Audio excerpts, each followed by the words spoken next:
Hi. Welcome to the Midlanders Podcast. I'm Jodie Marie and this is Nic, also known as Be Bright Beauty ASMR. And today we have a guest. How exciting. This is... I'm Heather and this is, my channel is known as ASMR Tickly Tingles.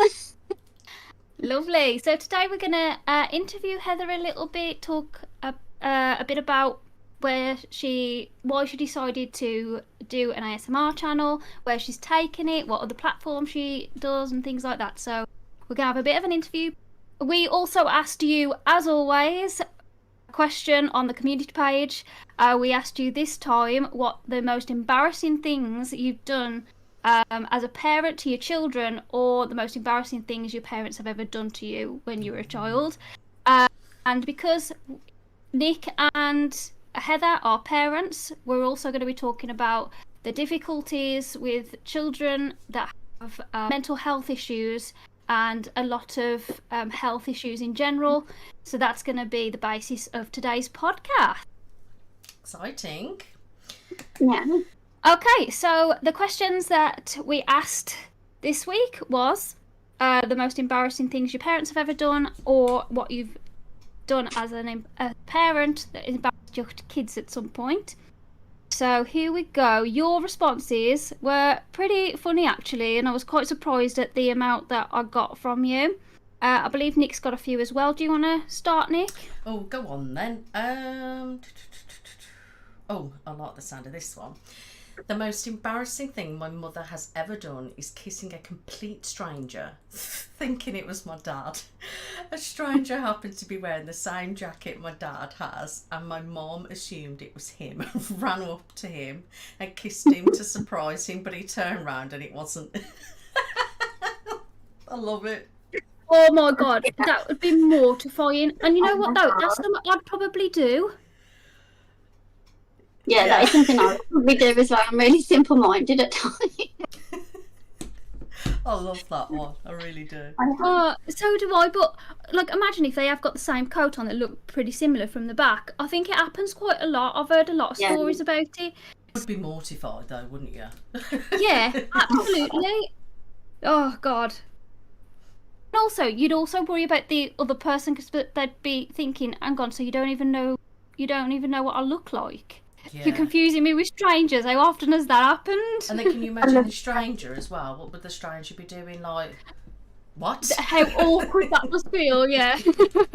It's better when they go with it though, isn't it, really? I love that. When they're like, they'll just go with it, and I'm thinking, yeah, have a good laugh.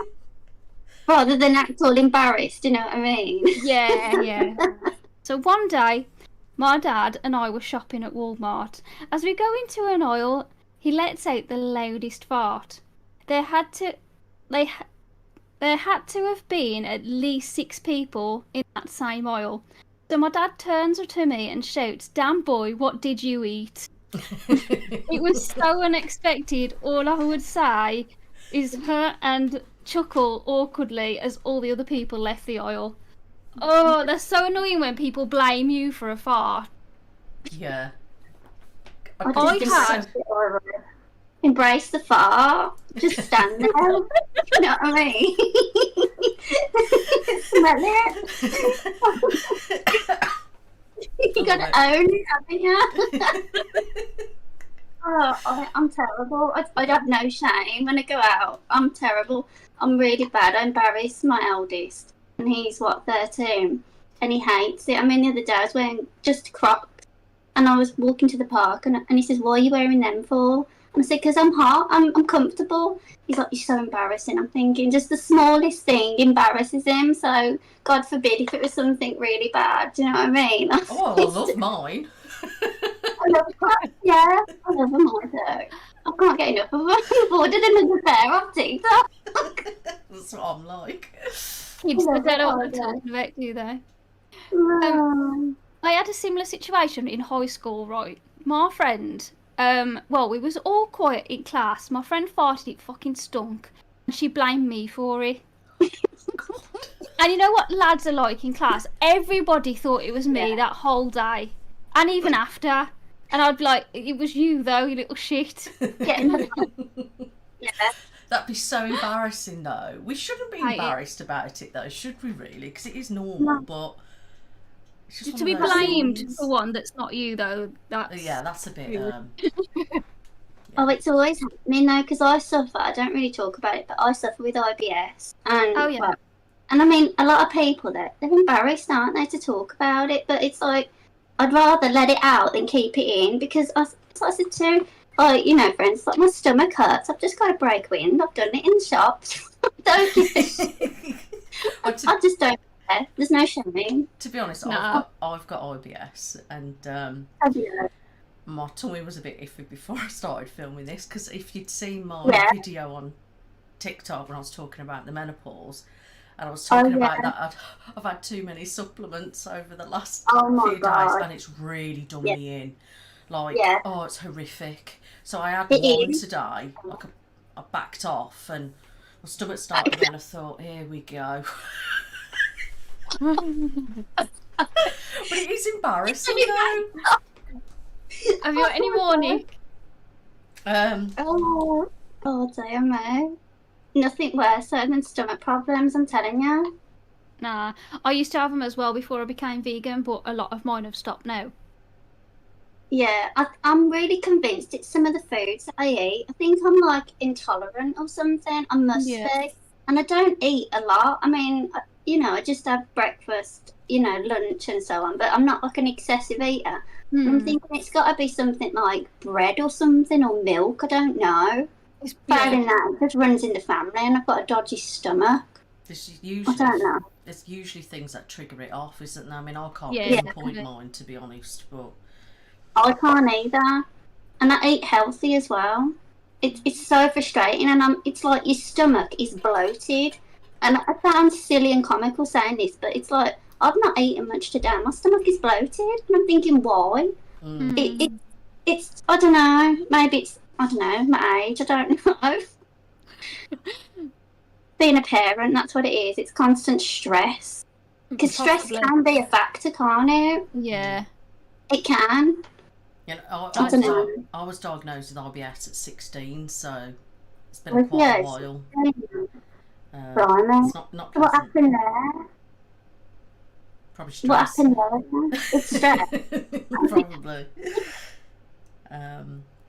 Okay, I've sorry, carry on.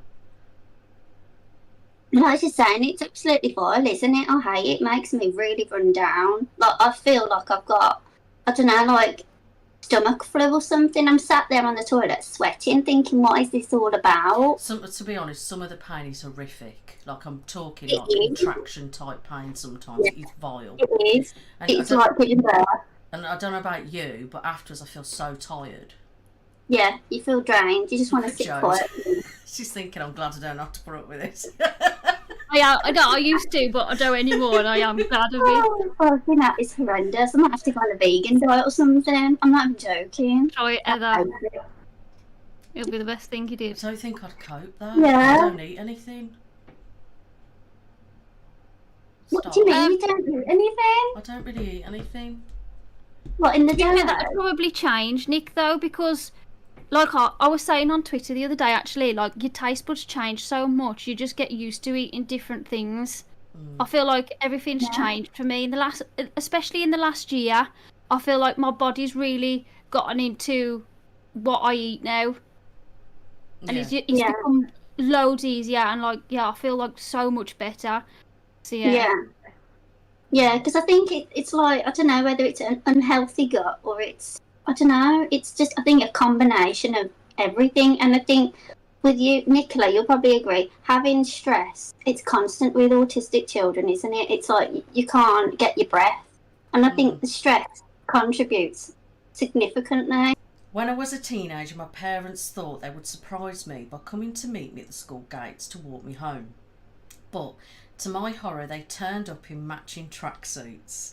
Not what you want when you're already a very cool teenager. I like that, actually. Yeah, I don't know, I feel like it's cute for the parents, but I think for the children, they're going to be like, oh God, not again. Can you imagine if you were at school and you were coming out and your parents were stood there? I don't know what I'd react like. Yeah. I'd be just probably thinking, oh God. I feel like, you know, when me and Nathan first got together our first year, we accidentally matched coloured clothing quite a lot. Like, we'd go to parties in the same colours, and then we'd realise after in photos, like, we wore the same and we didn't even know. See, So... it's meant to be. The reflection of each other. Oh my God. Yeah. So, this one's a good one. I wonder if you two have ever done this. Oh God. Took my son to a birthday party, got on great talking to some of the other dads, then went home and forgot my son. That's horrendous. No. I've Have never you done ever that. forgotten your kid anywhere? That's Genuinely, terrible. haven't genuinely. I know people do it though. I know two people that have done it. The one person I don't really know, but my friend knows her and she told me the story. And then the other person is my best friend and her parents did it to her, left her on the train. And then she was like calling her granddad saying, I've been left on the train, I don't know where I'm going. And yeah, like, she was like, just get off at the next stop to your granddad. Yeah, they left her on the train. They just Have you ever been just forgotten? Like yourself? Have your parents forgotten you? No. I don't think they have, no. Not that I can be aware of. Yeah. Nah, not that I remember. That's If they what I have, I mean. was really young. Right. And there was another of, like, the other story was they left the child on the bus, the pram and everything, just left her on the bus. Oh my God, I'd be having a full-on panic. Have you seen? I hate that. I've seen stories and stuff come up. You've probably seen this as well. Where, say, typically, a lot of it's been in America. They've gone, like, left their kids in a car in the heat because they just forgot about them and went to work with all day. I know, going to work all day, I can't get over that. That makes me feel ill. I don't understand. I mean, at least at a party, this parent knows that they're in good company. But to leave them in a car and, like, on public transport. Like a baby and stuff. I don't know. There's other issues, obviously, there, but I'm guessing. It's America. That's all I'm saying. It's America. But I'm sure there's people over here that have done it, though. Yeah, for sure, yeah. Oh, that's just another. Oh, that's a bridge too far for me. I'd be having a blind panic. I would. I'd be thinking, what the hell? Where's my child? I think guilt as well. You'd feel guilty, like, how did I manage to even forget my child? So, yeah. Have you got any more? Yeah, simple one. The talk. The talk? Yeah, you know, about sex. Oh. What? I didn't even click. Yeah. I'm so innocent. Yeah, the talk apparently. I don't think I ever had the talk with my parents. No, nor me. No, I don't think I ever did, to be honest. It was just... I think I asked, and they told me it's a relationship between two people. That's all I got from my mom. Yeah. I just had to figure it out for myself. No, I didn't get anything at all, but then I was quite young anyway, finding out myself. So, you know. This is all about said, wasn't it, at school? The only thing that I really remember was a sex ed lesson at school, and it was ever so stupid. And I don't know if they do it now, but all I remember is everyone had a banana. I'm not joking. You probably know where this is going. Everyone had a banana, and they had to put a condom on the banana. And you've got teachers watching you, and I'm thinking, this is so humiliating. And it's obviously the lads are just cracking up. And it was all like, that's how the information was given to me. And so I just thought, oh my God. We never had the experience, you know, they never made us put anything on a... Yeah, they did. I couldn't believe it. I don't think that's right, if I'm honest. It's quite interesting. It's quite interesting because we are all from the Midlands, aren't we? Yeah. Different areas and how things have differed. Now, if I remember right for school, I think it was like year 6 and year 7, so when you go to high school, was the only time we ever touched on it. It was just laughing, and it's just so awkward. No one took it seriously at all. I mean, you can imagine the lads in lesson just howling, laughing, and like the girls are like going all blushed and thinking, "I can't put this on, sir. Can you help me?" And I'm thinking, "Oh my god." Oh god. I love it. Oh, it's quite cringy. Also, I think because our class was so destructive, I don't know if I ever told you about. I think I might have. I don't know if we've touched on it, but my class was so destructive. One person sellotaped a girl to a chair and chopped her ponytail off. So I feel like if they'd have, I feel like. Sorry. Did that really happen? Yeah. So I feel like if our class ever had like that happen, they'd just be flinging the condoms everywhere. Oh, yeah. It'd have been tied in girls' hairs. They'd have been whacked over the face with a cucumber. Like, it would have just been a mess. So, God, talking about cutting off hair, it wasn't my school, but this must have been like, it was way before high school. It was actually before I moved areas, so I was under 9. Now my dad used to drive buses. He would work, I don't know if you heard of West Midlands Travel. Yeah. So we worked with them for like donkeys, and we used to go on like trips and stuff. I can always remember that minging orange, black dot seats. Oh, give me the creeps. Oh god, yeah. I remember. So we used to go and sit on journeys with him and stuff. And this one day I was on the double decker bus and I was at the top, and I can remember there was like kids, like lads behind me. The amount of shit I've experienced on buses, guys, that is a full me. Oh yeah. Itself. Like some shit. But this one thing, the lads that was behind me started getting a lighter and burning my hair. And I had long hair then. It's like burning my hair, and they had scissors and trying to chop it and stuff. And obviously I was sitting there like, what the fuck am I meant to do? Yeah. And like, I think my dad ended up kicking him off or something like that. Like, what the hell? That's mad. Oh my god. You get them all on the bus, don't you? You really do, especially in some of the rough parts of Birmingham. I mean, I don't know. I mean, I rarely go to Birmingham just because it's nice, but it's the people. Like, I don't trust them. Do you know what I mean? But yeah, you're definitely on the money with that. With on the buses, they're just half of them are drunk. I want to know what happened to you on the bus, Jo. Now. Okay, so I've got 2. Well, probably more, but the one I can think of. I was coming on the bus back late. I think I was on the outskirts of Dudley. So I was on, because like it was really late. It was about 10:30. I think it was the last bus back. So I was upstairs because it was a double decker. And I wish I never went upstairs now, because there was a lad in army clothes and he was just sitting there on his own in the back. Then the next stop, a girl got on, sat with him at the back, and I swear, no word of a lie, I could hear like something going on, and I looked back. I wish I never. She was giving him head.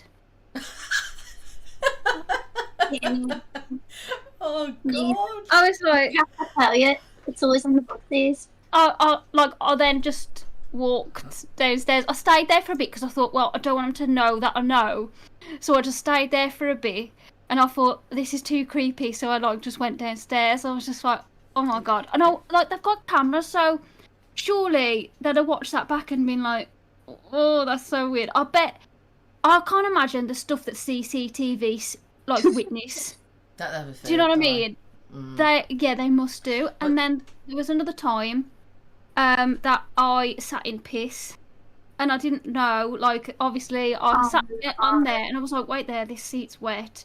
I was on the way to uni. I had to get off the bus and then, go home and get changed, because I was like, oh no, because you know them, sometimes you get the really gruffy people that just, they don't wash, they just wee in their clothes. One of those men in the area is quite well known, and he gets on the bus just to chill on the bus all day, and he'll just sit there and piss. And that day I sat on that seat. absolutely What gutted. goes I through was. people's minds? That's like our last topic, do you remember? There were Yeah. stuff weird people do. Now, but talking about what you mentioned first, Yeah. my one of the boyfriends at the time, you know, the abusive one, I won't go too much into it, but he would always try and make me get it on the bus. Mm-hmm. And it was awful. Yeah. He would bug Did ya? me. No. Did ya? No. No, you lie. Jesus Christ. Oh God! Anyway, joking. let's move on. Did she Okay, do so-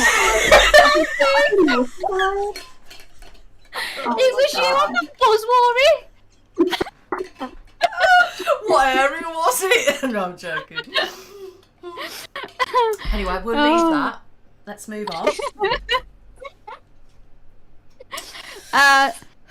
Oh no. This one's a funny one. Oh, I forgot to get the photo because this happened to me as well. The most embarrassing thing is my mom cut my hair when I was 6, and it was like really bad. And I've done some I had my dad cut my hair when I was younger, and he always used to make it wonky. So I completely understand. And on my school pictures, my fringe is like this. Oh no. Yeah. Like stairs, isn't it? Going off. Well, God, absolutely. So I do understand that because my parents, well, my dad used to cut my fringe as well. well, I thought of myself as a really good hairdresser, you know, back in the day. I mean, bear in mind, I'm loads better now. I've been doing ASMR and stuff like that. But when my son was little, I used to cut his hair. Bowl. It was straight, but my mum used to go, "Why are you cutting his hair in a bowl?" I was like, It's "I'm amazing, just isn't trimming it? it." Oh my And god. no, he doesn't want me to cut his hair at all. No, they won't let you do the Combing hair now. They're going to the barbers. Well, my son, he goes to the barbers, and I said to him, let me just do your hair. And he said, oh no, you're not touching my hair. I'm going to the barbers. But when he was really young, he had lovely long hair. But it's like a basin cut, wasn't it? You get the kitchen scissors. We had to do summer. I mean, he doesn't want me touching his hair. He doesn't even want to cut his hair at the moment. But I'm doing all right with my daughter. But bloody hell, I just remember this was when he was tiny though. Yeah. I was small as well. I mean, I was in reception and nursery, and well, maybe year 2, 3, and 4 though. Yeah.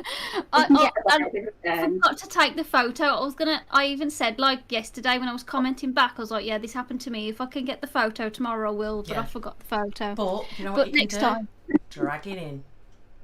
Ah, yes, I can. Well done, Nick. Forward thinking. This is. Oh. They've said, could I share a story of my dad and his dad? So, Okay. obviously. So they went out to a sandwich shop years ago, and while they were in line, my grandpa, who is a major hugger, kept reaching backwards to hug my dad behind him. At some point, my dad stepped out the line to see the menu or grab something, and notably, a taller guy took his place. My grandpa reached back and grabbed the guy's butt. But my grandpa apologised, of course, and mentioned he was trying to hug his son, and my dad put up his hands and said, I don't know him. Love it. Classic. Wonderful. Love that. This one, I kind of feel for them because it must be quite hard. So, I don't know if it's quite as embarrassing as it sounds. My parents raised me as a Jehovah's Witness, which in a small town like mine was incredibly difficult to deal with, which I can absolutely imagine, with the mockery, name-calling and just plain rude demeanours kids my own age gave me, especially after knocking on their doors Saturday mornings preaching the word and showing up Monday morning school made for an interesting childhood, if that's what you could call it, which I feel for them because we all have that when the Jehovah's Witnesses comes to the door and you don't want to answer, and then obviously the kids will see that child again like Monday at school and they're like, you were at my fucking door, like what are you doing? Do you know what I mean? So I do, like, I kind of get why he would feel embarrassed for that, or she. Sorry, I didn't notice. Or they. Everyone hides, though, don't they, when they see them at the door? I mean, I've been guilty myself. I don't answer the door. To be honest with you, I don't answer the door to anyone unless I know that something's coming. Yeah, I don't really do that. Even when someone's coming, I'll, like, open the window. I'll say, can you just leave it in the porch? Do you know what I do, though? I've got my windows open. I'm always in costume. I've got my windows open and everything, and my blinds, and people are knocking at the door, sort of being a nosy person trying to look in. I'm just sod off, don't look in. Just because my window's open doesn't mean I have to answer the door to you. Do you know what I mean? Yeah. Someone came to my friend's house while I was having a cuppa with her, right? And he was like, I think, you know, the smart meters. He was coming to tell my friend that they needed a smart meter. Trying to persuade him to have one, really. Well, anyway, he was knocking on the door, and then he was coming to the window like this, and then because obviously he'd seen us, Elise was like, I've got to go to the door now, because she tried to ignore it 3 times, but he just kept coming back, and he could see us, and he was like knocking again. So, but anyway, he came in. It turned out he had a cuppa with us. We was like chatting to him for an hour, just about random things, and he seemed alright, to be fair. And then I was just like, did that really just happen? He was like telling us his life story and his holidays that he's been on, and then just left. Maybe he was just bored and lonely. Yeah, he must have been. He just thought, these girls will have me. To be honest, though, even if somebody was doing that to me, I just would ignore them. But I'm just like that. Like, off. I think my friend would have, but because, like, there was 2 of us there, and he'd seen us, like, you felt he was laughing inclined, and joking as well. Yeah. Yeah, I'm like Nicola though, I'd ignore them. I think, well, you haven't got an appointment with me, so I'm not letting you in. You know what I mean? Yeah. You have to be careful as well, though, because you don't know who you're letting in. You hear all sorts, so yeah. Yeah, I don't. It's too unsafe. I don't, to be honest. Whoever they are, I wouldn't trust them. No. I mean, I'm a bit cautious even when delivery people come, do you know what I mean? I'm making sure that... you know. Yeah. And luckily, you get to know, don't you, delivery people usually. They're usually the same type of people. Got this one. There is a huge family portrait that is like 1.5 metres long, and it's the absolute worst photo of me. I'm 12 and I look awkward as fuck. When people that I know came over, they used to laugh at it. And I had one close friend that couldn't stop laughing for years. I've asked my parents to take it down and they ignore me. Have you got a photo that you absolutely hate and your parents have still got up? To be honest with you, my mum doesn't have any pictures of me up. Oh, my mum has still got all my primary school photos, high school photos, them all over a wall. Yeah. To be fair, I don't love them. But I don't hate them either. Oh, you are. Not really. You are.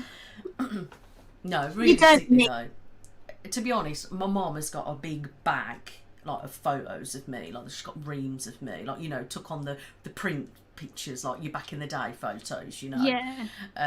She doesn't have any of them up. She has some of, like, my brother, but obviously he's, like, what, 6. And then I've got, like, my sister, like, with her uni photos and stuff like that. But there's none of me. And my dad wouldn't even have a photo of me on his phone, never mind around his house, and I would never know. But, no, so I'm all right like that. But I'm going to say, as a mother, we just want pictures of our kids everywhere, do you know what I mean? Yeah. It's like a proud moment. But the good thing now, you've got social media, haven't you? And, like me, I kind of have social media as, like, a backup of pictures. Like, I'll keep them privately, but it's like my photo albums, isn't it? Do you know what I mean? Yeah. So has your parents got pictures of you, Heather? Yeah, they've got loads of pictures. My mum actually loves, don't laugh, but she likes collecting photo frames. Oh. And recently I actually, you know, like, you got an app on your phone and you can print the photos off your phone. Yeah. And I actually gave her a wad of pictures and I said, yeah, I'll just have these and just, I don't know, do what you want with them. But she does actually like just putting them in frames. But there are embarrassing pictures. Like, I mean, You know what it's like. I mean, when you're growing up, you just look embarrassing, don't you? You're going through like phases of like goth phase and this, that, and the other. I had the goth phase too. Like with me, with pictures, you occasionally scroll through my phone and go, "Oh, look at you!" When it comes up on my memories, and they're like, "Oh, God." Yeah. And I'm like, "What?" Yeah. Yeah. My nan always tells like childhood stories when I take my friends there or Nathan there, and she'll just tell all the childhood stories. Oh, Yeah, and I'm just like, oh, this is so cringy. Do I have to listen to it again? I love that. I love that. It's really sweet. That is. It is sweet, but it's like, oh God, not again. Yeah. This one I can relate to as well. So, my mom knitted a sweater for me with my name on it in big letters. Although I eventually grew to love it, the first couple of times I wore it in school were embarrassing, as I was a shy person. Oh, my nan used to knit me jumpers with like massive pom-poms on, so I completely relate to that. And it was embarrassing. My mum used to make me wear them as well. Joan, I've just got a picture. Pom pom pom pom pom pom. Have you still got one? Yeah, and they were like, it was like bright. It was purple, bright purple, pink sleeves, yellow, green, orange, every pom pom you can imagine on the jumper. That is so cool. And I had a photo of it. My mum made me use that photo to send to a pen friend because we had to like write to people in Germany and they'd like write back to us. And I never received a letter from my pen friend. Oh. And I'm convinced it was because of that fucking Bloody jumper. Flipping hell. Hello. Oh my God, that is bad. Oh dear. Yeah, it's fun. Have you got any more, or should we leave it there? And yeah, I haven't really got anything else. No, I think that's it. But I do want to ask a question. Actually, it was triggered from what Heather said about photo frames that her mum collects. Well, do you guys collect anything? If so, what? Heather. Well, mine's a bit interesting / strange, but I do collect tarot cards. And I have a huge array of tarot and oracle cards, and I'm obsessed, and I can't stop buying them. So I've been like that. I've got a lot. I've got loads, and I used to have them on subscription, but it's just like this thing I can't stop. It's like I'll go on websites and I'll look for different ones, and I'm thinking, I could do with that, and it'll blend with this tarot, this oracle deck. But yeah, and as you probably know, I do like doing tarot readings anyway, but I've got way too many, and I'll just keep getting them. I don't need them. But I do, yeah. When I was younger, I used to collect porcelain dolls. No. Yeah, I did. I had a thing about porcelain dolls, and when I was good, my dad would get me like a porcelain doll as a treat, and it would be like just, I don't know, a cheap little one, but then they got expensive, and they were real collectors, and I'd have the baby dolls, and I'd have like the bride's dolls, yeah, and I just used to love looking at them and collecting them and holding them.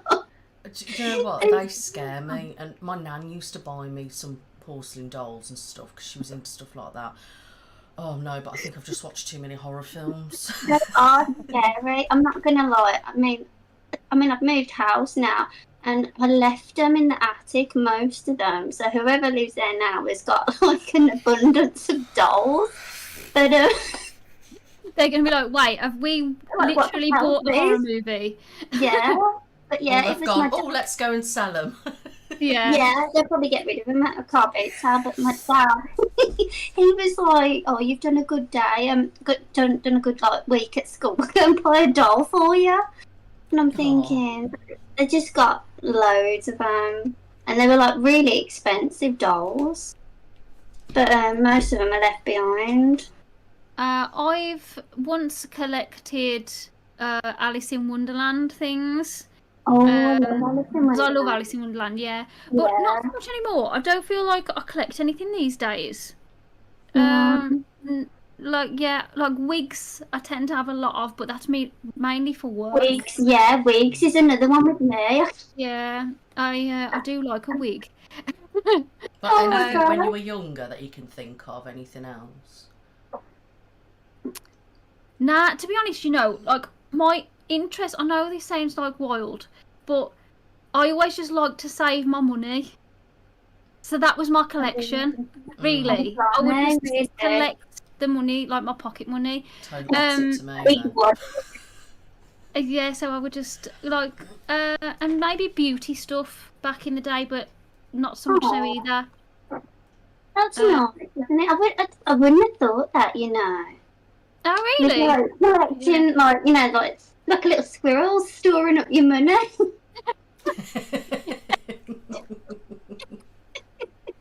Yeah, I was. I did. I used to like. I love that. Yeah. So many though, isn't it? When you like collecting stuff, like I mean, my boys they're just like into gaming, and so like at one point it was Skylanders, and then it was like anything Marvel. But I don't know, it's just dolls and tarot. Interesting. What do you collect, Nic? Probably not really a lot nowadays, but I have been a very collector type person, and basically, like now, if there's something and for example, like when my kids were little, my son, he was into like Cars, the movie, and we'd buy the cars, and I had to have every single one of them. Like, he probably doesn't care, but I did. Actually, there is one thing that I do probably collect, but I haven't bought one for a while because I haven't bought any out. Disney animated dolls. My loft is full of these dolls. Like, they used to be on my wardrobes, and they're all in the boxes. Like, never been touched, never took out the boxes. I absolutely love them. They're like this. They got, if you just search Disney animated dolls, you'll know what I mean. So any Disney fans that want to have a look, go onto Disney Store and just type in Disney animated dolls, and it will come up, and they've all like the Snow White and Tiana and like all of them, and I'm just keep waiting for doing another one, but they haven't bought any more out yet. So that's probably the only thing as an adult. But when I was younger, I was obsessed with like Puppy in My Pockets. They still do them now, but they're not the same. So when they were younger, they were so much better, and I've still got them all. They're all in a big box. I used to collect Pogs, photos of the Spice Girls. Yeah. I used to get the Pogs, yeah. Nic, yeah, you saying that, I used to collect those as well, the photos of the Spice Girls. That was mainly for my nan, though. Yeah, my nan used to buy them for me. And the T White Teddies. Oh yes. You've made me think of those things now. Yeah, I used to collect those as well when I was younger. I've still got all my Pogs, all my bloody Spice Girls stuff, and I've not got rid of them. I've still got them. I don't know why. I just won't get rid of them. And there was things like, when you have magazine subscriptions and stuff, there was one called Dogs Around the World, because I've been obsessed with dogs, and I always wanted a dog, and my mum and that would never get me a dog. And then I started collecting these things. And I was dying to have a dog. I kept going on. I remember collecting so many of them. I've still got them now. And then soon after that, I kept bugging them, going on. And then I got a dog in the end. But I think maybe I collect pets. I have a lot of animals. But yeah, just stuff like that, really.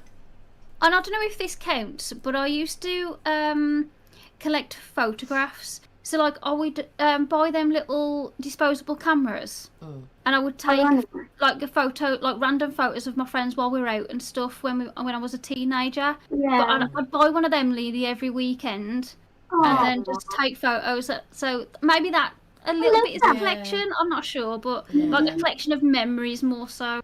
Yeah, nice. I love that. That's interesting. Yes. So, Heather, are you ready for your interview? So the audience can get to know you a little bit. Awesome. Yeah. Excited. Okay, so do you want to tell us a bit about yourself? Why you started ASMR, how you got into it, and things like that to start with? Yeah. Where do you want me to begin? At the beginning. At the beginning. What made you listen to ASMR to start with? Well, in the beginning, I started listening to ASMR because I suffered with really bad panic attacks. And I don't really know to this day what brought them on. And so it was me and my mum at the time. And she said, why don't you watch some ASMR? And I said, what is that? And she says, why don't you try this? And she sent me a link. And I think it was Maria, Gentle Whispering. Oh, yeah. Yeah. So I started watching that and I thought, oh, this is so nice. Like, it's really relaxing. And I thought, oh, what would happen if I did my own channel? And I thought, at the time, I can't do it. I haven't got the confidence. And so I thought, well, why not? You know, I've got nothing to lose. And I did my own channel and I was just, you know, having a laugh with it more than anything. I don't really take social media, I don't take it too serious. No, I mean, I think that's like a healthy way to be sometimes. But what year was that? What year? Oh God, I can't remember now. I think it was at least, it must have been about 4 years ago. Yeah, I was gonna say, I think you started around the same time as I did. Because we were saying, because when we went ice skating that one time and we were chatting about stuff. Yeah. It was just, and obviously because I've got 2 boys and they've got autism, and I felt like I really gravitated towards it because obviously the sensory side of things. And I mean, I don't have autism myself, but I just felt like really drawn to it, and I thought this is so relaxing. And I'm not one to like watch soaps or anything. I'd rather watch stuff on YouTube. And so I'd be sat in bed whilst trying to get the kids to sleep as well. And I'd just put my AirPods in and I'd just try and relax and drift off. But it was mainly down to obviously just like panic attacks. And I don't know what brought them on, but it really helped. It's interesting that your mum introduced you to ASMR. Yeah. She did. Because I've kind of had to introduce everyone that's older than me. I've had to introduce ASMR to them. So that's really interesting that someone introduced it to you that's older than you. It's really odd. And I said to her, how did you stumble across that? And she said, well, funnily, she was at the time when she was working, she would have her like AirPods in, and she said to me, I'm just watching this. And I thought at first that, oh, this is a bit of a piss take. But as I got into it and I Googled it more and more, I thought, this is really nice. I really love it. And obviously you've got like an array of ASMR. It can be anything and everything, and even stuff like day to day. Like I get so annoyed. Like I've done lives on TikTok and they'll say, this isn't ASMR, you're not doing it properly. I'm thinking everything is ASMR really when you think about it. You Don't know. start me on that topic. No, we was talking about trolls and what they say a few weeks ago, so we get that, yeah. Yeah. So what else do you do as well as YouTube? Well, YouTube I do, and then I do OnlyFans, and I do TikTok. I've got IG, but I don't really. I just put stuff on there from family, if I'm honest. I don't know. Facebook is like I'm not bothered with Facebook much nowadays. Me neither. But it just, I don't know. I love going on TikTok. I do it just to get like that like energy out and have a laugh more than anything. I don't take anything seriously. But yeah, them are the only platforms that I use, to be honest with you. Which would you say is your main platform then? OnlyFans and obviously TikTok. Okay. Have people in your real life treated you different since you started OnlyFans? Yeah, they do. Yeah. They really have, and not in a positive way. And they will look at you as if you are a prostitute, and it's not like that. Or this, can't think of the girl's name. She's got red hair. She does a lot of OnlyFans. Yeah. Don't we all love her though? She's amazing. Yeah, she's awesome. Yeah. She's probably the only realistic person I can gravitate towards. But they look at you as if you're, I don't know, like shit on their show. If I'm honest. I mean, that's a shame. Because you don't do anything sexual either, do you? You just do your ASMR. No. I just I've done feet, ASMR, and obviously just underwear stuff. Oh yeah, nice. Yeah, but obviously a lot of people, I mean, obviously loads of people use it for anything, can't they? Yeah, good, yeah. It's Yeah. not just sexual based. Yeah. I think that's kind of But took yeah. over, hasn't it, with that platform? Yeah, everyone has that now. They all think that it is that. Do you have many trolls on your OnlyFans? Yeah, I do. You do. There's lots, and it's really off-putting, to be honest with you. And if I wasn't so headstrong and thick, because I'm quite thick-skinned, to be honest, I laugh at anything. I laugh at myself, but it wears you down. Yeah. But I don't take much mind to it, if I'm really honest. But I think everyone's going to have trolls. I think Nic's got them on her YouTube channel. You've probably got them on yours. But they'll come at you in a different light. They'll look at you as if you're just like an object, not like a person. I mean, when you say you got trolls on there, do you mean like, say, people who actually kind of hate on you? Yeah, actually people so that hate on them. They pay to basically troll you. Yeah, I mean, I've had people from OnlyFans go on my TikTok, and then they'll hate on me, and they'll send me like private messages, and I'm like, okay, I don't get it.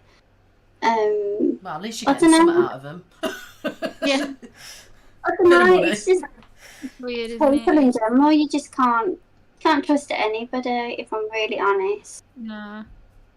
But it's like we put ourselves out there, so we're obviously going to get that type of backlash in some way, one way or another. Doesn't mean you should. Yeah. No. And the thing is, what really grinds my gears is the fact that, say, like you do like ASMR on YouTube, or you do stuff on TikTok or OnlyFans, people look at you differently. They look at you in a way whereas you're not like a normal human, like almost robotic, and it really like baffles me at times. And I'll never understand it. They do. They forget we're human, don't they? Yeah, they really do. And like, I'll get these random comments, random messages, and I look at them and do a double take, and I'm like, is that normal? Is that real? Yeah.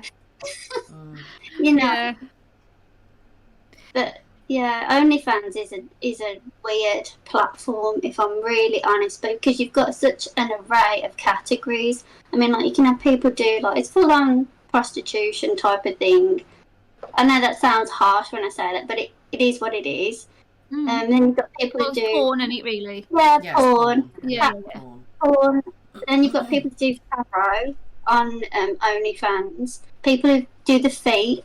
I mean, you know, I do a lot of stuff with feet as well.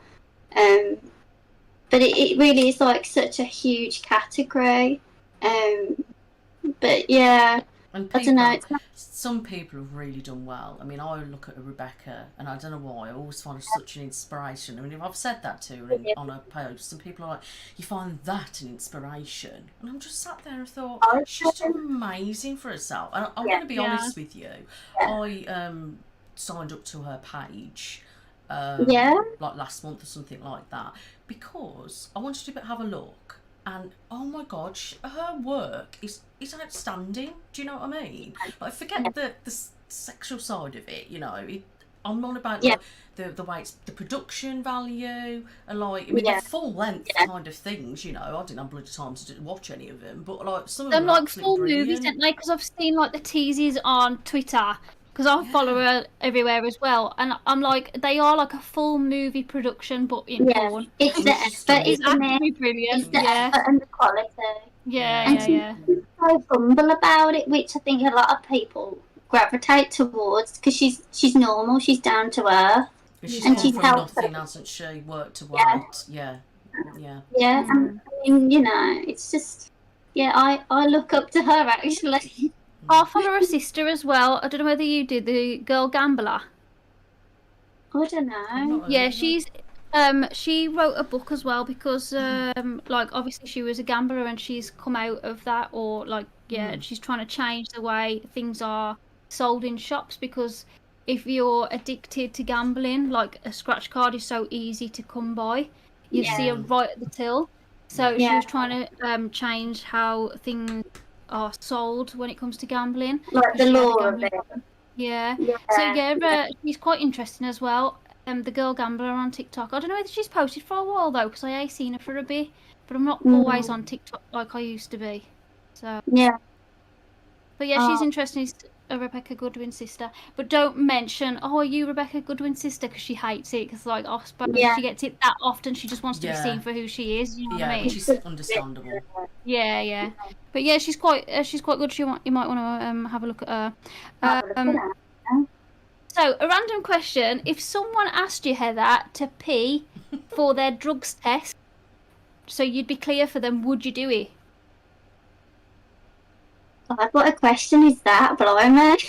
This is what we asked our audience. So, so like, if someone had to do a drugs test, would you do the test for them? Oh, I'd like to see your answer for this. And I mean, I'm thinking of that. What is it? That film? Is it American? Not American Beauty. Is it American Beauty or something? Where he had to do that. I'm sure he had to do that in a film. That's something else. I don't think I could, to be honest. I don't know. I mean, if I was offered a lot of money, maybe, I don't know. What makes sense? If I was offered a lot of money, possibly. Yeah. But I don't think I would just do it for nothing. Exactly. Yeah, there'd Jodie have was to more. be some exchange. There'd have to be an exchange. Yeah, so Oh I my said, God. if I'm going to get in, I'd have to know how much trouble I could get into if I got caught before I made the decision. And there's Yeah, me, so that's like, why I was like... me, money. Yeah, I'll put the same money. There has to be an exchange for something. Oh my God, what a question is this? Oh, dear. What is the most embarrassing thing you've ever done? Oh my So what's God. like the most embarrassing situation you've ever been in, and you'd be like, oh, I want to crawl up my own arse? Oh God. I don't know really. I mean, I don't get phased too much, but I mean, Nic's the same. She was saying she doesn't know, she can't remember. I where mean, she the felt. one time I had really bad stomachache. It goes on again about this fucking IBS, and there was no toilet around, and I had to go to the toilet, and it was in a park, and I had to take a shit in like by a tree, by a bush. But that was probably the worst thing. Oh, so you had to take a shit in public? Yeah, I shouldn't laugh because I understand, you know what I'm saying, but the Did anyone embarrassment. see ya? Yeah, what happened was. Oh, bloody hell, Heather, I can't believe how unfazed you are telling that story. It's like No. you're telling me a story about, I'm like, unfazed. Oh, she's something not happened. bothered. It's I'm not bothered at fine. all. I've And, seen- oh, I've just seen shitting in a everything. bush. Like, Do you know what? I love that. I love it. What happened was I had a horrendous. I think it was a virus. I don't know what it was. And I shouldn't have even gone out in the car. And I thought, what do I do? I can't go anywhere. And so I thought, right, the nearest place is the park. And so I went in this nature reserve.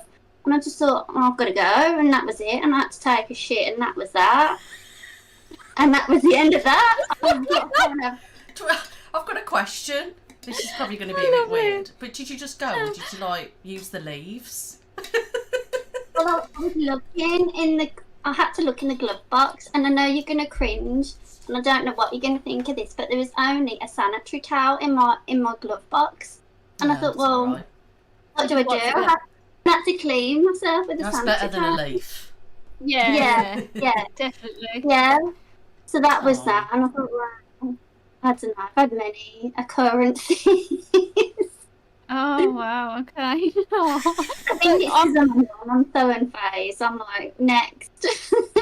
Yeah, no, I really love that though. I really, Yeah. that's a really good attitude to have.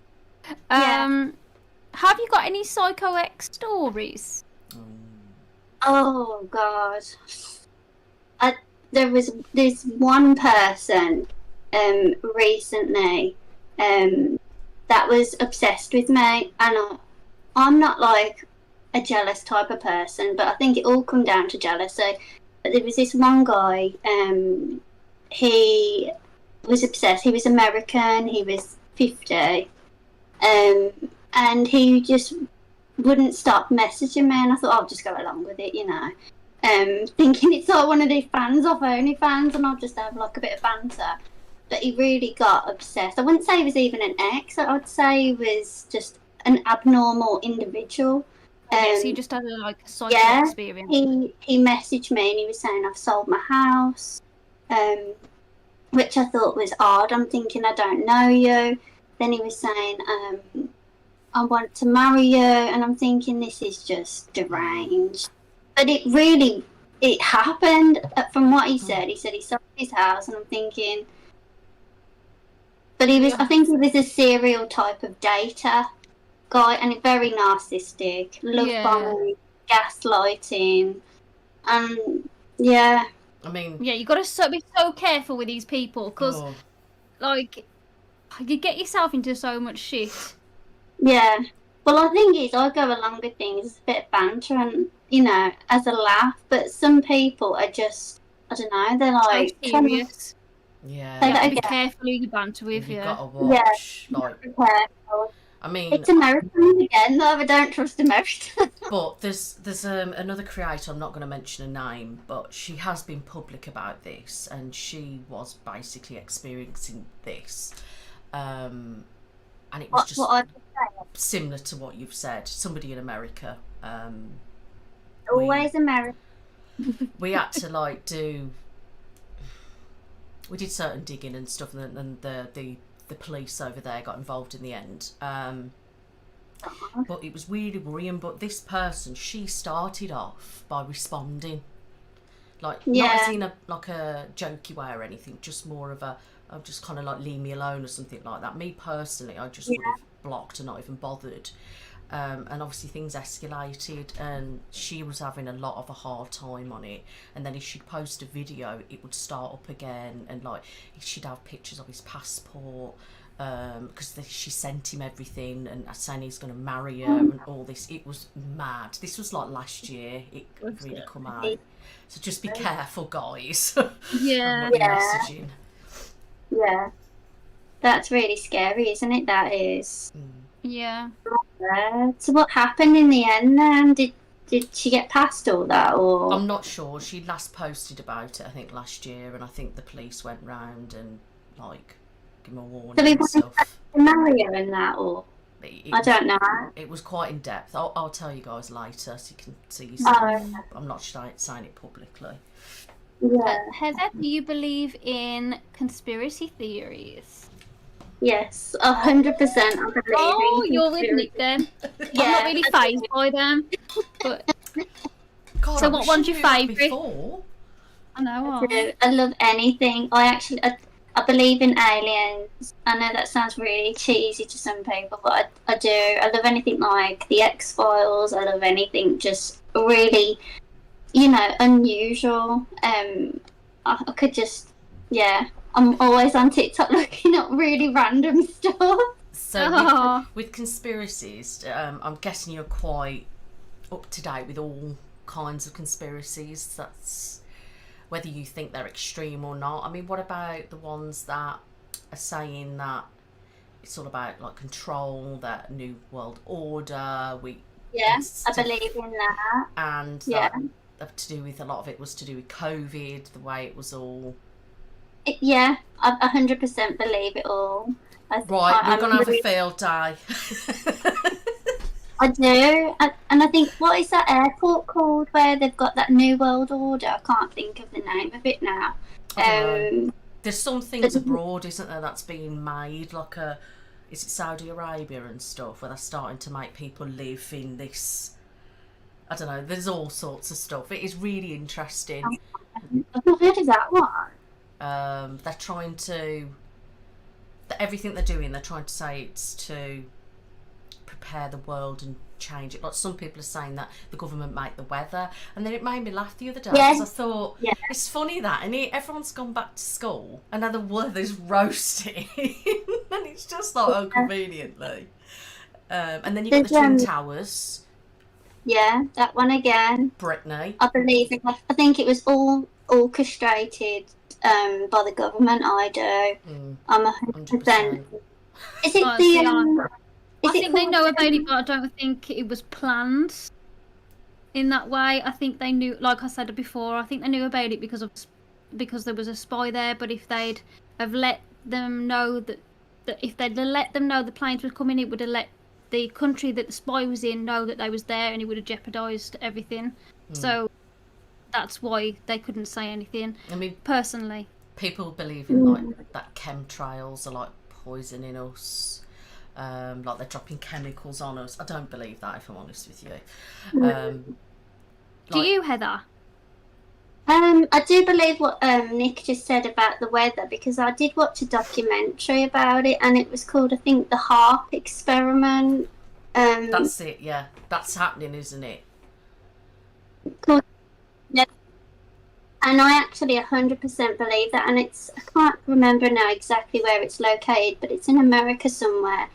Really interesting, this documentary, and they explained how obviously it's all been orchestrated. And they can control the weather. It's geoengineering, isn't it? They are doing it hard. I've looked into that. Yeah, it's really fascinating. And obviously there was another chap that I was watching his documentary called Bob Lazar, and he's all into, well, he was like he was into all like he was a scientist. I don't know if you've heard of him, Nic. And he worked for Area 51. But it's just so interesting, because when you actually go down the rabbit hole further and further, a lot of it links up. Yeah, a lot of it links up. A lot of it makes sense. And the more madder it is, the more it makes sense to me. Because you've got some people that they don't want to know, do they? They're just living the life. You've got some people, they just can't get their head around it. And I think some people are just genuinely scared with it. Yeah, they're scared, so they like block it off, and they're like, "Oh, that's not real. That's not happening." But it does exist. It is real, and I'm one of these. Sorry. No, carry on. I'd rather watch biographies and documentaries about things, because when I say that about conspiracies, because they are real. And I know it sounds so silly saying, "Oh well, aliens. Where's the proof?" There's got to be. There's got to be. There has to be something. There's other. I mean, it's like my kids will say, like, "Well, technically we're aliens to somebody, maybe on another planet or whatever," and it's, you know, it's very interesting. Like, and the Britney one's a big one. Talking about Britney, do you know she's split up with him? No, I didn't. I've not really been following him much on Britney. Tell us a bit more. I was hoping for a bit of a discussion on that. No, because hasn't she? So he's accused her of cheating. I don't know. I think he actually ended it with her, but I think she wanted to split up with him anyway. And she started saying that he was working with her dad at the beginning, which is what all her fans were saying. Yeah. They've all said he's a part of it and that. And everyone's always going about, like, she's an AI and all this kind of stuff, and she's not there and whatever. But the funny thing is, now she's actually stood up, and it's over now, isn't it? Do you know what I mean? So a lot of people's problems, the public, was her being with him, thinking that he was in on all this stuff. So it'd be interesting to see how it unfolds, actually. Yeah. I mean, I don't trust her dad at all. I mean, like I don't know if you've seen the Netflix documentary with Britney, and it goes into detail about her dad being so controlling, and like this money aspect of it as well. That bothers me, and I'm thinking that's not normal. That like conservatorship. Yeah. Terrible. I don't agree with them. That's disturbing, that is. And like when she couldn't have certain medication, and she had to be assigned to doing so many tours, and I think she wasn't allowed to get pregnant. She was that ill that they made her work all them hours. They tried to say that she had dementia as well. Yeah, and she didn't. She was going on stage singing and dancing. Yeah.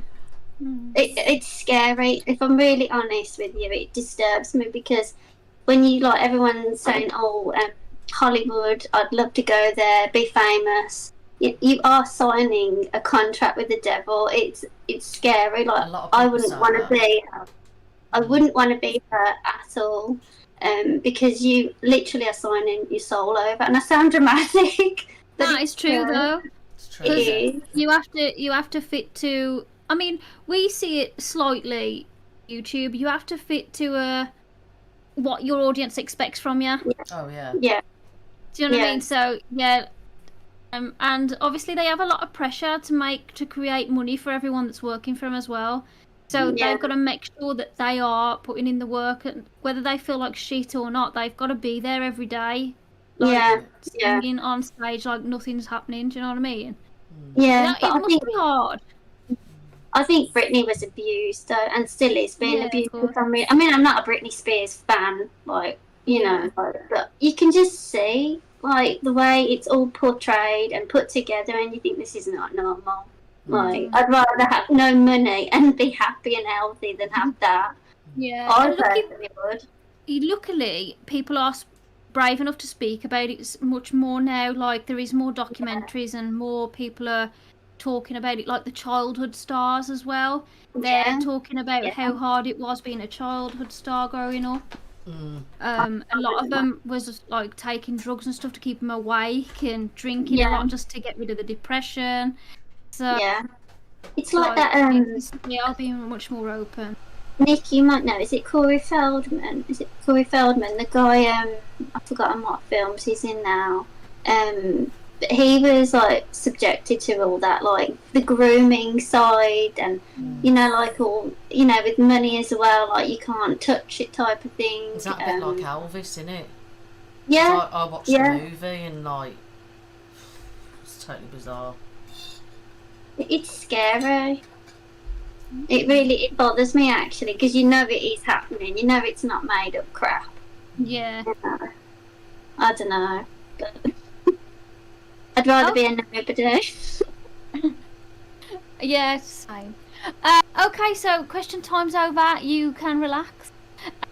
And we are now going to talk about you and Nick as moms with health issues, mental health issues, and your children with similar issues as well, because I believe your children both suffer with the same. Is that correct? Yeah. Yeah, so this might be really good for people that also have children that are like you too. So yeah, that's down to Nick if you want to start that conversation. Yeah.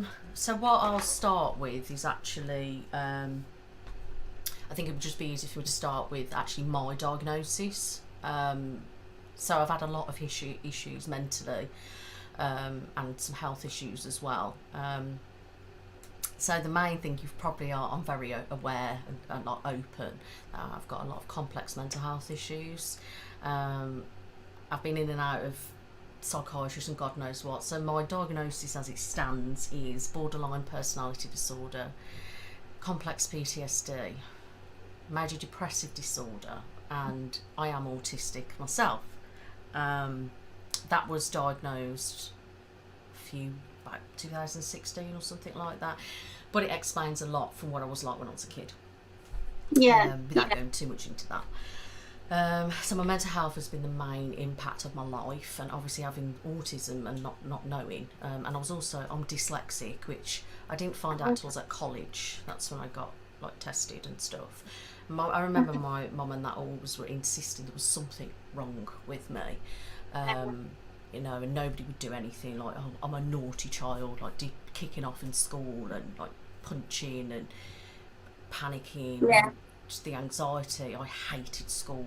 The difficulties, like, sorry, carry on. Sorry, I just wanted to chime in when you said about a lot of people, they always say that you're a naughty child, you've got behavioural problems.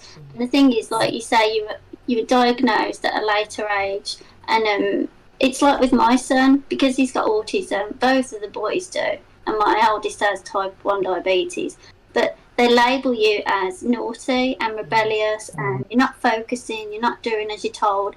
But it's not that at all. It's the autism. It's like you can't focus at all, and obviously struggling retaining information academically, that's going to be a big factor as well. I can only imagine. Because back obviously when I was at school, many moons ago, things were not really there, were they? If you know what I mean. Nobody was really interested. It wasn't like talked about, and like mental health wasn't as open as it was quite it is. subject, wasn't it, back then? It still can be with some people. You know, there's definitely stigma behind it. But for me, getting a diagnosis is important. Now, some people don't like labels, but to me, it's so I know what's going on and how I can treat it or how I can deal with it. And I like with autism side of it, I've got all sorts of different things, like with like the OCD side of it. Because I always said, I'm OCD, but I'm not quite OCD. But you are OCD. It was one of these things. And then when I got diagnosed with autism, it's like that's where the OCD comes into it, and like different things like that. But then moving on from that side of it, I've also got fibromyalgia, and I've got a herniated disc in C5, and I've also got arthritis in my knees and in my cervical spine, so cervical degenerative disorder or whatever. So that's, I mean, basically being a bit of a, idiot. I'm older than I actually am. And then obviously I'm in the menopause from a full hysterectomy, so everything's out, including cervix, and I'm in the menopause and have been for 7 years. So when you put all that together, it's a bit of, and I've got IBS, which comes into other things. So that is basically all my diagnosis is. And my daughter is also autistic, and she has sensory processing disorder. She's also got joint hypermobility, which I do have, and like flat feet and stuff. So that all combines into that. So that's me. Blimey. It's a lot, isn't it, to digest, isn't it? Yeah, that's a lot for one person, wouldn't you say? Yeah, and then people are like, oh, you've always something wrong with you. And I'm just like, oh, I don't want anything wrong with me, but it is. And a lot of the things, they all overlap, don't they? And you get so many things, and a lot of them, because they're invisible, people don't think they're real. Because people can't see it, they often think, oh well, because it's I can't see it, like a broken leg, they think, well, it doesn't exist, it's non-existent, and it really frustrates me. It does. It's like I mean, I'm quite lucky. The only problem I've got is obviously fibromyalgia, but say only. That's enough. What for the people that don't know, and myself, what is fibromyalgia? Who would you like to answer? Either of you, if you want to those. It's a hard one really to explain, because for a long time I kept thinking, why am I tired? Why do I feel like I've got like the flu constantly? Like I'm just run down 24/7, and a lot of people look at you and think, oh, you're just lazy, you can't be bothered, and it's not that at all. A lot of professionals, well, they'll say it can be brought on by, like, say, something really bad happening, like even birth can say bring it on, but it can be just pot luck, like a trauma type of thing, and the body, it reacts. Obviously it can make you feel an array of things. Like I have constant pain, and when I say pain, it's like my joints ache, I feel really drained, like really tired. I could say, like, I don't know, like today I went for a walk after dropping the kids off, and I felt like I'd done a marathon, if I'm honest. Like I feel physically, mentally drained from it, just doing like simple mundane things. So is it like an autoimmune disease? No, I was just going to explain that. So yeah, an autoimmune disease. It affects your central nervous system, right? Yeah. At the moment, there are studies saying it's an autoimmune disease, but it isn't official. Yeah. Yes. It's not particularly diagnosed. So there's a lot of people, they are trying to, I think, make it official that it is, but there's a lot of evidence to suggest. But it's funny because I've just had a blood test. I won't go into that on here, but one of the things that I did was an inflammation test, and that was high. So that means there's inflammation in my body. So they use it to test for things like lupus and God knows what. But if it is an autoimmune disease, that would be high. So it is quite interesting. But it, like when you talk about pain, can't explain the pain. It is something beyond. And like sometimes that hurts.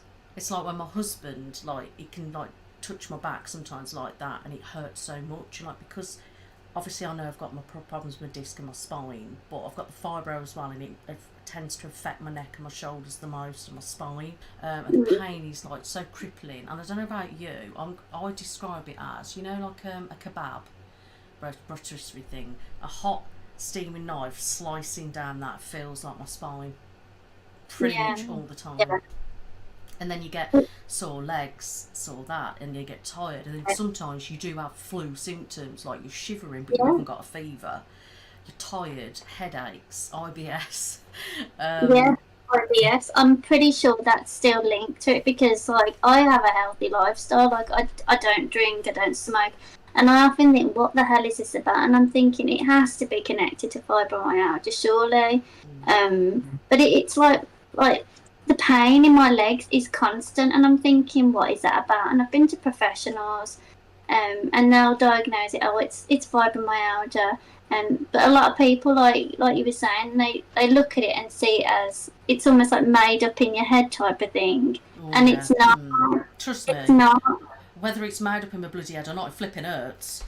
Do you know what I mean? And with me, it's the pain side of it that I struggle with the most. People don't understand unless you have it, because it is something else, the pain. It is really crippling pain, and like pain relief doesn't touch it half the time. You know, I've hot water bottles. Do you have problems with sleeping as well? Like, that's a silly question. Yeah, I always have, but with me, obviously I've got with the menopause as well, that affects my sleep, but one of my medications for my mental health, the side effects is actually helping me sleep. So I'm quite open about having medication in the evening, because there's no point lying about it, you know, and being ashamed of it. But one of the side effects is to help me sleep, so it makes me drowsy. But if it wasn't for that, I'd probably never sleep, to be honest. It's horrible. I never used to feel like this at all. It's only since the kids, and I don't know if they say, oh, it's trauma. It can be from like having, like, say, something really like traumatic happening. And I don't know what they've said to you, Nick, but I don't know what to believe half the time, because you get so much information where it's like, do I believe this? Do I believe that? And then you'll read into things, and like you can be your own worst. Like looking online, googling stuff. I've been to professionals about my fibro on and off for years and years now. That's when I first got diagnosed with hypermobility, joint hypermobility, and like flat feet, which causes obviously issues. But then I kept going back like fibro, this, that, and the other. And then recent years, a couple of years ago or a year ago, I went to another rheumatologist, and they did me like full scans of my spine and everything. And that's when I found out like what's happening with my knees and my neck and whatnot. And then he did all these like intense tests and everything, and he says, yeah, you've got classic advanced fibromyalgia, and there's not really anything we could do. They don't give anything, do they, apart from this? They only said to me, have paracetamol, that's all we can give you, or a stronger pain relief. And they say healthy lifestyle will help complement it. Well, I want to say, I'm going to ask you a question, actually. This is actually an interesting question. So you said you went for a walk, right? Now, they always say do exercise. I'm sorry, right? If I do any kind of exercise, I'm crippled for days. Yeah, I feel ill. Agony. Yeah, I do. It's like my lower back starts hurting. My legs feel heavy, and like they're throbbing. And I just feel like it's like that fibro fog. I just feel like malaise. And then I started to think, for a long time, I think, oh, I'm so lazy. I'm like, I've only done a walk today. What's wrong with me? I've only picked the kids up from school. Why am I so tired and drained? Do you forget stuff? Yeah, I'm always like... It's annoying, isn't it?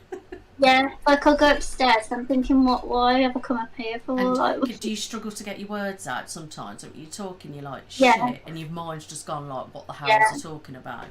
Yeah, and it's like you're fumbling with words, and I'm thinking, but... Do you know like, I always fumble with words. It worried me, thinking, shit, I'm not getting dementia, am I? Yeah, You know what I mean? It really was worrying. Yeah, definitely, I'm with you on that one. And like, it gives me anxiety attacks because I think to myself, is something really wrong with me? Something really sinisterly wrong with me? And I know that sounds dramatic, but you start to, when you feel so ill, you just think, what the hell's going on with my body? I do anyway. You know. So I mean, obviously, then you've got two, like, is it both of your kids? Did you say? No, just my daughter. Just your daughter, but it's like with me, I think I've got to be physically fit. I've got to be mentally, able with things, because like I've got the two lads with the autism, and I need to be on form to look after them. You know, autism is such a complex thing. I mean, if I'm being really honest with you, I still don't really understand it properly myself. I just know it. It's hard because when you have to write certain things when you start analysing the situation about your child, you really sit there and think, shit, like, I do so much. Like, yeah, it really hits me. Like, the other day, like, I sat there and I thought, it's constant, isn't it? It's like, are they okay? Are they doing this? Make sure you're doing that. Be careful. It's just like, it's hard going. Your mind's constantly on the go. Yeah, you don't get 5 minutes to breathe. And I think a lot of people that, some of the parents, even at my son's school, like, I'll talk about it with them, and you can tell, like, there's this glazed look across their face, and you're thinking, like, are they listening to me? Because it is like 24/7. And it's like my son, he's got a learning impairment. He's 13, and he can only do maths and PE, and he struggles really badly with, obviously, his communication side. And obviously, as he gets older, that's going to have an impact on him when he goes up. So, like, he's in year 9 now, and it's like, was it the other day? The last month before they broke up, I had a meeting, and they said, well, he's copying off his friends. And I said, I know, but the thing is, what can I do? I mean, he's got the option of going to a special needs school, or he could stay in mainstream school, or he could be at home. But the pressure on the parents is, it's another level. You've got to be an incredibly strong individual to cope with an autistic child. So it's like a double whammy. So I know exactly how you feel. And that's why I asked you the other day, because obviously you mentioned about homeschooling, and it's just another ball game, isn't it, with schooling, the aspect of them being at school. Are they coping? Can they do this, that? My kids have never been in school, so I've always home educated. And my son's 14, and my daughter will be 12 soon, in a few months. And people always look at me like, how do you do that? Like, and some people are like, I can't wait for the kids to go back to school, and I'm just like, it's just normal to me. But it's my lifestyle. But it suits my family really well, with my health. Obviously, and then with my daughter, like, it just works. And it's not easy at all, and not with everything else going on. But I do it because it's the right thing to do for me, and it works. And I'm always on the go, but it's normal for me. Do you know what I mean? Was it because she was struggling, like, with, like, the teachers, or was that just your decision, or a bit of everything, would you say? Well, because obviously my son's the oldest, so I chose to home educate him, so he's never been in, like, nursery, school, or anything. And then obviously my daughter's like 3 years younger, so it just was normal. We just did it. But because I found out when she was 3 that she was autistic, it just fit the way it was. A question: do you feel like it hasn't like being homeschooled and never being in a public school, has it affected their social skills? So I was thinking That's a hard question when my daughter has social issues anyway because of the autism. Yeah, but your son doesn't. But no, to be honest, I mean, we've gone to groups and like they've gone to scouts and different things like that. We used to have like there's home ed groups, and some areas are really better for home ed. But if I'm really honest with you, the home educated kids are something else. Like they're so polite, they're so helpful, they seem so different in my experience from being around other school kids. Like for example, I've got my brother, obviously he's at school, and from what I remember me being at school and just from seeing people around, they just seem so like different, and they seem happier, and just some of them have got so amazing social skills. I mean, my son, it hasn't affected it in any way. Do you know what I mean? And life's different, isn't it now? Like so much of it is online, isn't it? Yeah. But yeah, it hasn't done. Whether it might do for some, I don't know. But yeah, I was just curious. Yeah. Get asked that. It's a really difficult one. It's really difficult, isn't it, to get that balance? And it's funny you say, like, obviously you've got your kids homeschool, which I think it's really nice, but it's like my son, young Milo, he'll say to me, I want to be homeschooled, and because he struggles, I really have a game every day getting him in, and I'm not exaggerating. It's like he won't go into the gate willingly. Like you'll see the other kids just walk off, and it's like today I had to go into the playground, then I ended up staying into the school, and it's just every day. Like at school. It's horrendous. Like it's crying, the screaming, and it really takes a mental toll on a mum or a dad. And so on one of these, and I'm ringing up the school saying, hello, it's Milo's mum, can you tell me how he's getting on? And I probably sound stupid and fussing, but it messes your whole day up. Every day it's horrendous. It's like, he's 8, and I have to get him dressed in the morning because it's so bad. And then I think, well, do I take him, do I not? And I'm thinking, I need a bit of space because I don't have anybody help me. So I'm like, I'm really like stuck. The good thing with obviously home educating, like, I'll go with their ability. We ain't got to worry about all these stupid tests, pointless tests, and all the pressure on them, and the pressure of exams and uniforms. It's got to look like this, otherwise it means you're not learning. And because I remember when I was at school, I was basically like what you've just described. It was a nightmare, and probably the way I was things at school, I didn't like school. I think that's impacted my sort of decisions to home educate my kids as well, because I always wanted to be at home taught, but my mum and that just didn't have the capacity to do that, and just things are different. Whereas me, it was just the right thing, and it works well because I go with them. You don't need to follow a curriculum, and you just find your own feet. Do you know what I mean? And something like, how do you do that? Do you have to sit here this hour to that hour, not breathing and not moving? It's just not like that at all.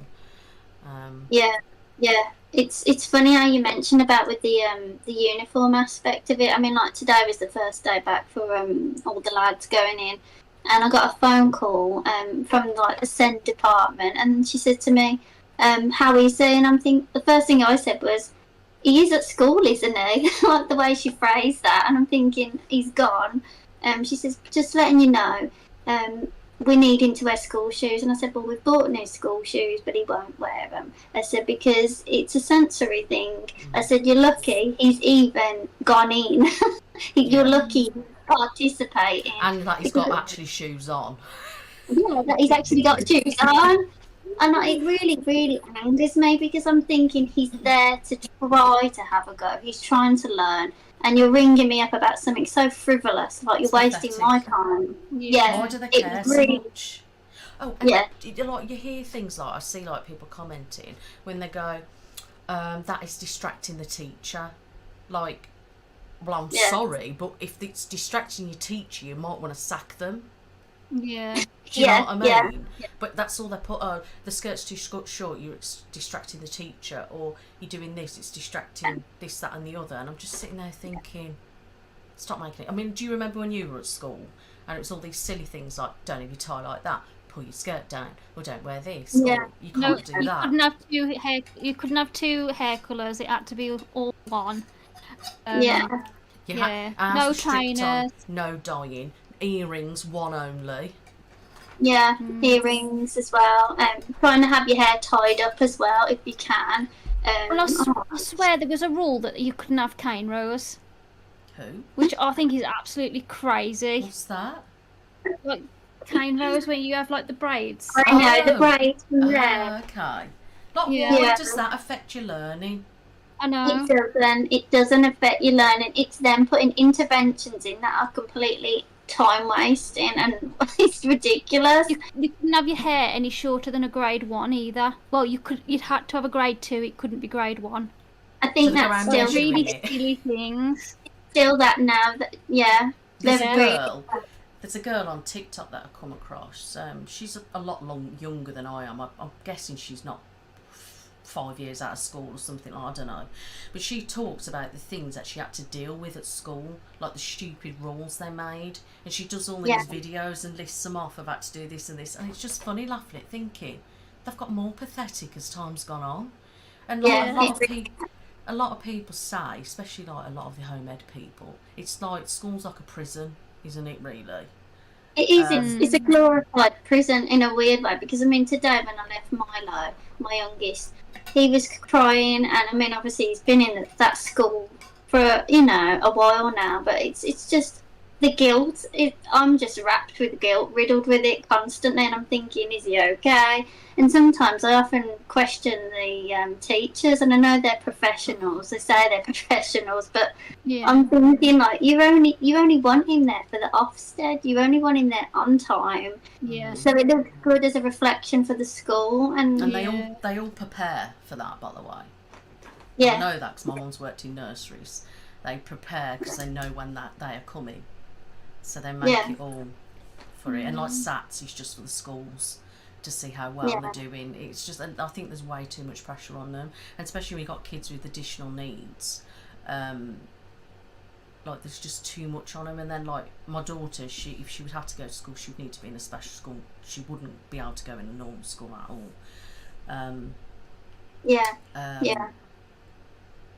That would just be an absolute nightmare. So that's what she's recommended if I wasn't home educating. But there's not many about, and it's hard to get in.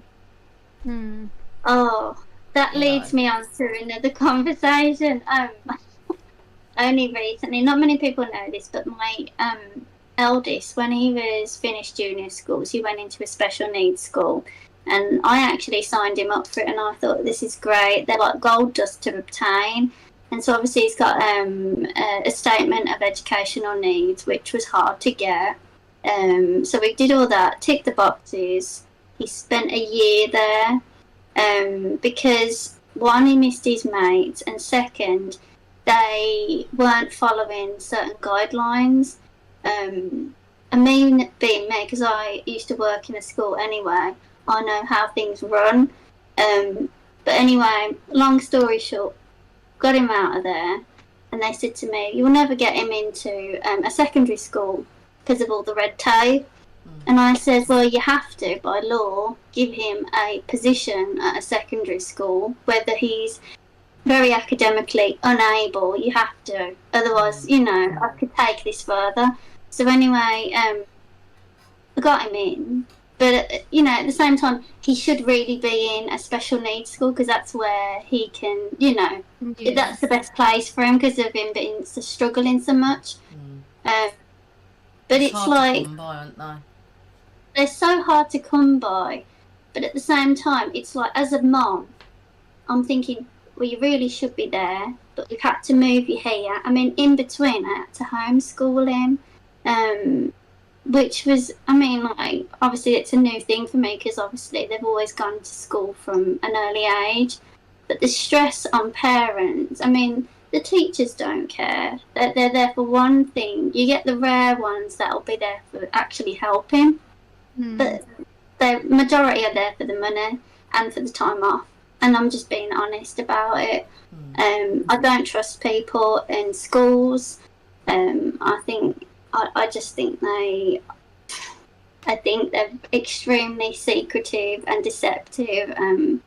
There's a chink in the armour, and you probably feel the same way, don't you, Nick? Yeah, I don't like how schools are at all. I don't like how they're run at all. Nick, as you homeschool, so they don't have to take exams? No. No. This is what people think. You do know they're not compulsory. They're only compulsory if you're at school. So I don't ever have to put them through any qualification if they don't. Or they can. And all you do, basically, you can just like self-taught or at home. Like my son at the moment, he's like, doing a bit of like history GCSEs work and sociology and stuff like that.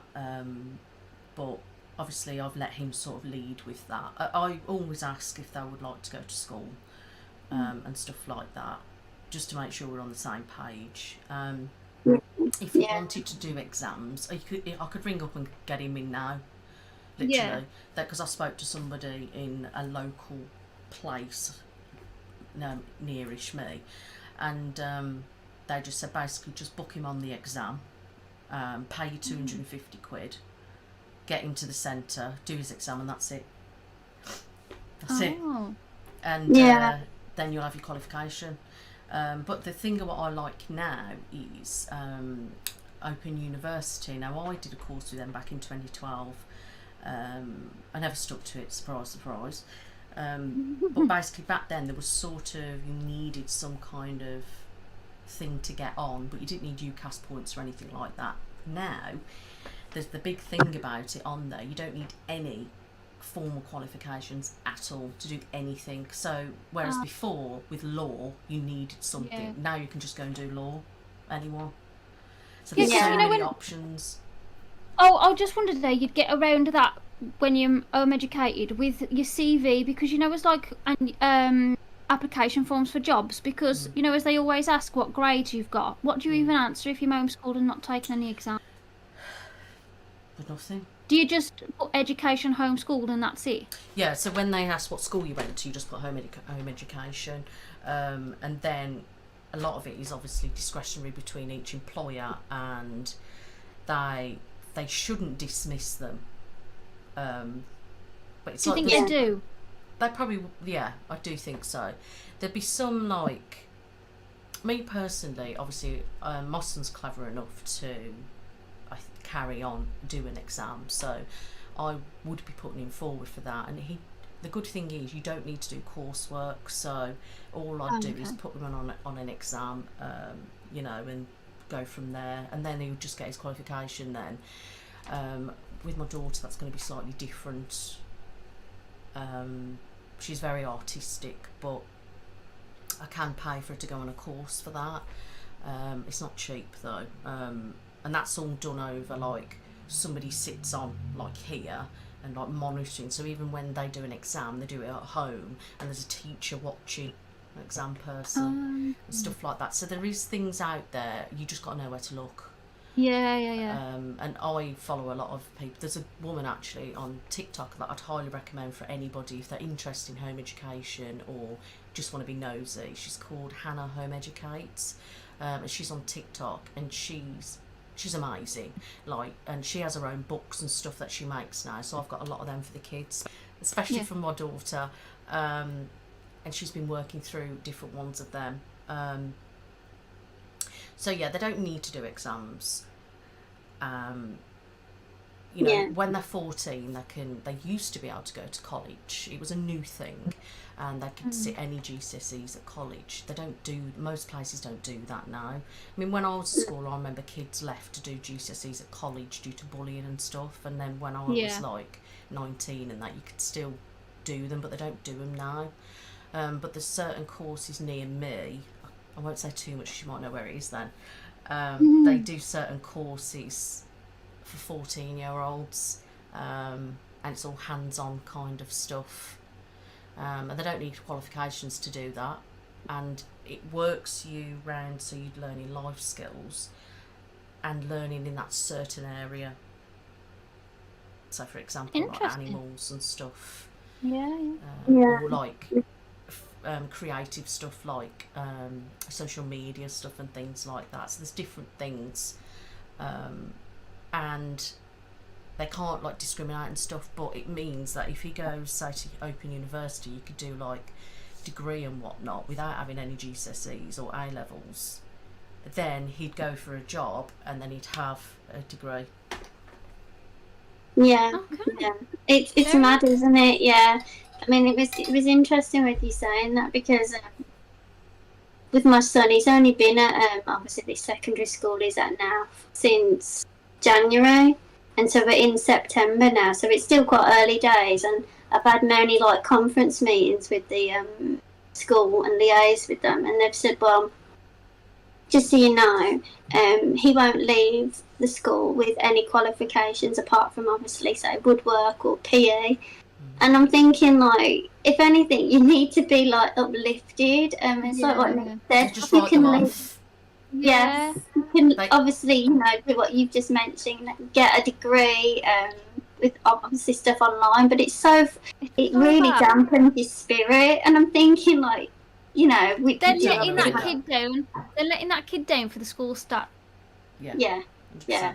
And that's not good with a child with autism. And like my daughter, for instance, when she was at dance, and then she tried dance and then tried drama, she'd always be in too much pain, so she wouldn't be able to do a lot. And other times she just couldn't do it socially or right to stay. She didn't stay there very long. But if she didn't get praise that session, or she didn't say get a prize for doing something, she thought she was a terrible person and that she was rubbish, and then she didn't want to be there. So to hear that, like I got told stuff when I was at school, oh, you're not going to pass anything. Well, I actually did get my GCSEs, so not that I've used them. I mean, look at me now. Yeah. I mean, look at you, exactly. I mean, you're so successful on YouTube, and you know, I mean, you're so easy to talk to anyway. I think you're great. I really like your company. I love both your companies, to be honest. I think it's nice. It's nice to have somebody I can talk to, because it's really rare to have somebody that you can get on the same page with. And like, I don't know about you, Nicola, but I feel really isolated because obviously, like, you know, Jacob and Mona, they both have like autism, and when I say isolated, I mean like it's difficult because they struggle speaking to me sometimes, like getting the point across, and like you feel very much like isolated in the house, because like over the 6 weeks they didn't want to do anything, even though I'm like persuading them, saying, come on, let's go to like a trampoline park, let's go bowling, let's go and play golf, like things like a normal child would be jumping at. They're like, well, I don't want to do that. I just want to stay here where it's safe, and you know, my safe. The same thing over and over again. Yeah, watch the same program. Oh, can I play Minecraft? Things like that. And I'm thinking, I feel like I'm failing them as a mom, because you know. Oh, you're not at all. No, it's really hard. Good. You're moms. very good parents, yeah. Heather, I've seen you with your kids. You're great. You're a great mom. Oh, thanks. Yeah, it's really, I don't know, I just feel really isolated with the whole thing, and especially my son's school. Like, the head teacher actually said, she says, well, you do realise that he's failing because of you. And I'm thinking, well, I've given Jacob the choice of staying at a special needs school, and he doesn't want to be there. That wouldn't have sit well with me. No, I didn't look. It really got to me. For her? I don't think so. Yeah. It was horrendous. I would have gone full Karen. Yeah, no, I did. I lost it in the end with that, big time. But things like that, I'm thinking you should be uplifting the child and the parent. You know, like, you know how much he struggles, but it was a long process. I mean, Jacob didn't want to be there because, one, he really pined for his friends, so he went with his friends from infant school to junior, and so he didn't have anybody. And so, and then obviously, you know, he's really good at PE, like really, he's a good lad when it comes to that. And maths, like you probably know, Nick, like a lot of autistic people, they'll have one subject and it'll be either like history or maths. And so Jacob he's all about the maths and stuff like that. But it's teachers and head teachers. Life. No, me neither. Yeah, but everyone's different. But yeah. It is really a shame how schools treat you, and I feel really let down by the system, if I'm honest, heavily. Yeah, a lot of people who are home educated now said the same. Yeah, I mean, it took me from, let me just think now, so when he was in infant school, it took about till year 5 to get him an EHCP plan, which, like, you know, they're like gold dust to obtain. They won't to apply for one, so yeah, they granted it, Jacob. We got it, but obviously, you know, it's just we couldn't use it at one point because he wasn't even in school. So it was just, I felt like it was all done in vain. But yeah, I mean, we're still on the waiting list for young Milo, and he's in year 4, and when he was in infant school, I think it was in reception, they were still going through the process of having people come out from the school to go in and monitor him, but it takes years to get an EHCP plan, and when you have them, you often think, well, what's the point? Why ever bothered? Like, he's not having the help. These interventions aren't being put in play. Like, every morning he needs somebody, like, I have to hand him over to a teaching assistant because it is horrendous. Like, you'll get some parents that will look and go, oh, shock, horror, and I'm thinking, well, why are you looking? If anything, you should say, you okay? Are you right? And you know, judging women usually. Yeah. And I'm thinking, it's just madness, the world we live in. And so, like, Milo will go through and have, like, before he even goes into class, he'll go into, like, a room and do, say, like, Uno or play frustration, and then he'll go into lesson, you know, try and redeem himself type of thing. But it's always on my mind, and I'm thinking, is Milo okay? Is Jacob okay? Like, and obviously, because my eldest son has got type 1 diabetes, mixed in with having a learning impairment, having autism, and type 1 diabetic, which is just, I feel like, such a bad luck and a bad deal of cards. But because of his age, he just cracks on with it. It's like he's got that resilience, so he just does it. But again, as I say, if I'm honest, I think Nicola's got it down to a T. Doing homeschooling probably is the way forward, because you can't. I don't trust teachers. I know it sounds really odd thing to say. I used to work in a school. I don't trust their methods. I don't trust how they think, and I just think they're out for one thing, and that's money. Do you think you'll look into it, Heather? Now? I think I probably will, because this is an onward battle. If I'm really honest, this is going on for years. No, I can tell you something. Your life will be so different. Yeah. So you will think it's going to be super stressful. You've got to adjust. You've got to do school, which that Hannah helps people do school. You know, you've got to kind of open your mind to different things first.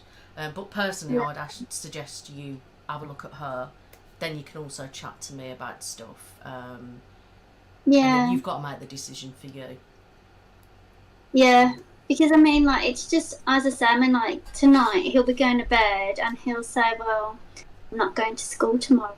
And then he'll play up, obviously, you know what kids are like. But it won't be just like an average tantrum. I mean, you can't use regular parenting methods, like you probably know as well, Nick, with, like, an autistic child. Different, between my son and my daughter. Different ball game altogether. But it's just such a deep subject, and it's like you've got them having the meltdowns. There's never enough time, is there, to talk about it? No, there isn't at all. And I think, you know, as I'm just looking at how things have gone these past years, and I'm thinking I might possibly look into it, because it's making my mental health, it's making it worse. Mm-hmm. Just like, I feel like I'm just trying to please teachers, if I'm really honest. So Well, that's been very interesting for me as well, and I haven't got children, so it has been interesting for me, and I hope that it's helped the audience. You might have also found something interesting in it as well. It's such a thing, isn't it? Each thing we've mentioned that it's just too complex and to put into one podcast. For sure, we might have to do a more detailed one. I think so. Yeah, it'd be nice, that would. But thanks for coming. Really so enjoyed having you, Heather. Like, it's been so good. Our been a really good guest. Yeah, our first guest. Perfect. I really enjoyed it. It's been nice to chat to you.